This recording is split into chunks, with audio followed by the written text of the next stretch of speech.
நீங்க எப்படி பிராண்டிங் ஆவீங்கன்னா இப்படிதான் பிராண்டிங் ஆவீங்க. நீங்க சொன்னா நம்ப மாட்டீங்க. எனக்கு இன்னைக்கு வரக்கூடிய அத்தனை வாய்ப்புகளும் அதுல 80% எனக்கு சமூக வலைதளங்கள் மூலமா தான் வருது. நமக்கு என்ன பிரச்சனை அப்படின்னா, என்ன பத்தி நான் பெருமையா பேச மாட்டேன். ஆனா மத்தவங்க எல்லாரும் என்ன பத்தி பெருமையா பேசணும். என்ன பத்தி நானே பேசலாம், எவன் பேசுவான்? நம்ம தான் சார் பேசணும். இன்னைக்கு இருக்கக்கூடிய சூழல்ல உங்களுக்கு எவ்வளவு டேலண்ட் இருக்கு அப்படிங்கறத உங்களை விட உங்களை சுத்தி இருக்கிறவங்க தெரிஞ்சிருக்கணும். அப்பதான் உங்களுக்கான வாய்ப்புகள் வரும். அதே போல நமக்கு டேலண்ட் இருக்குன்னு நம்ம நம்பணும்.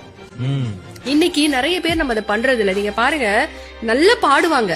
ஆனா ஒரு பாட்டு பாடி ஏதாச்சும் ஒரு அப்லோட் பண்ணிட்டா யாராவது நம்மள ஏதாச்சும் சொல்லிருவாங்களோ அப்படின்ட்டு அவங்க பண்ண மாட்டாங்க. சில பேர் நல்லா வரைவாங்க, சில பேர் நல்ல டிப்ஸ் கொடுப்பாங்க. நீங்க என்ன வேணாலும் நீங்க ஆர்வம் வச்சுக்கோங்க. ஸ்டார்ட் பண்ணுங்க பர்சனல் பிராண்டிங். உங்களுடைய நீஷ் என்னன்னு ஃபைண்ட் அவுட் பண்ணுங்க. என்ன பிடிக்கும், கெரியர் ஓரியன்டா பண்ண போறோமா இல்ல இன்ட்ரெஸ்ட் ஓரியன்டா